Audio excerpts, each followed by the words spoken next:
E aí, pessoal, tudo bom com vocês? Então, gente, hoje eu vim falar sobre uma dúvida muito frequente entre os pais quando a gente pensa em alimentação da criança, né? Se o meu filho, se aquela criança, ela pode fazer dieta. E aí? O que a gente diz sobre isso? O que a gente pode falar sobre isso? Primeiro, vamos entender essa questão de dieta. O que é dieta?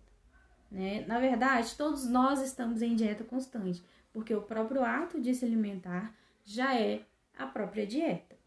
O que acontece, o que a gente vê muito principalmente se a gente pensar em sobrepeso e obesidade, a utilização de dietas restritivas, dietas onde há um corte ou a eliminação completa de grupos alimentares, né? É muito comum a gente ver isso entre os adultos. E quando eu penso em criança, como fica? Eu posso fazer isso? Não posso? Quando eu penso na alimentação da criança, é extremamente importante que a gente saiba que a gente não pode excluir de forma alguma nenhum grupo alimentar. A criança, ela precisa de todos os grupos alimentares, ela precisa dos carboidratos, proteínas, dos lipídios, das vitaminas, dos minerais, de todos esses nutrientes em conjuntos, para que ela cresça e se desenvolva de forma adequada. Então, é muito importante saber disso. E aí, quando eu vou cuidar da alimentação da criança, seja porque ela possui alguma comorbidade, seja aquela criança diabética, hipertensa, a criança que já está apresentando um sobrepeso ou obesidade, o que eu posso fazer? Eu vou fornecer, eu vou buscar para essa criança uma alimentação mais saudável possível, uma alimentação que contém alimentos in naturas. Eu vou oferecer frutas, eu vou oferecer vegetais em gerais, legumes, as hortaliças, e sempre de forma mais natural possível.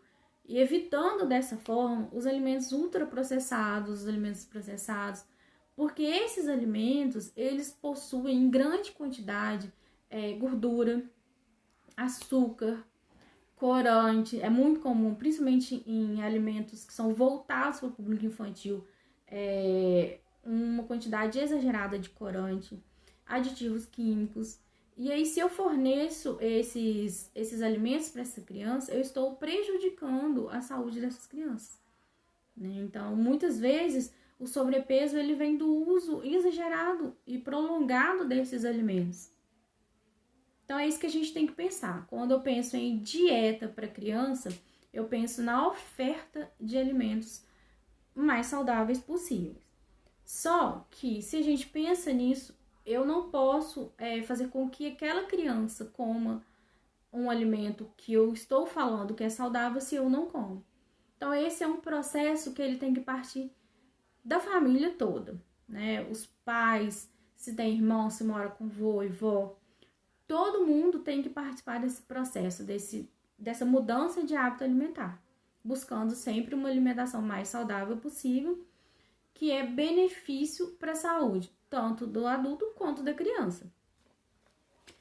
E aí, nesse processo, é importante também lembrar que se a criança ela tem sobrepeso, é uma criança obesa, é uma criança diabética, é uma criança que apresenta seletividade alimentar, ou seja, que ela não come de tudo, que ela tem dificuldade para se alimentar, os pais precisam sim procurar ajuda, né? Porque nós temos técnicas, formas de lidar, de oferecer, de mostrar para essa criança os alimentos, como ela vai, a melhor forma para comer, porque às vezes a criança não come aquele alimento de tal forma, mas quando a gente oferece de outra, ele come. E aí os pais têm em nós profissionais, né, nos nutricionistas, esse apoio para ajudá-los a lidar com esse problema, com essa questão que envolve a alimentação do filho. E por isso é importante que vocês, pais, saibam que não estão sozinhos nesse processo. Eu sei que é muito difícil, que muitas vezes vocês se sentem culpados, principalmente se a gente pensar no momento que nós estamos passando agora, esse momento de pandemia, em que as crianças estão o dia inteiro dentro de casa, e aí às vezes a gente acaba oferecendo o que é mais fácil para a criança comer. E é, sim, um processo muito difícil de mudança de hábito, de reeducação. E nós, profissionais, estamos aqui para ajudá-los nesse processo. Porque quando eu penso em alimentação saudável, eu penso em saúde, eu penso em melhorar a qualidade de vida dessa criança, para que ela possa crescer saudável e ser um adulto saudável. É muito importante isso. Então, assim, qualquer dúvida que vocês tenham, qualquer questão que vocês queiram levantar, eu estou aqui para ajudar e para responder. Então, podem entrar em contato comigo. Tá joia? Beijos, tchau!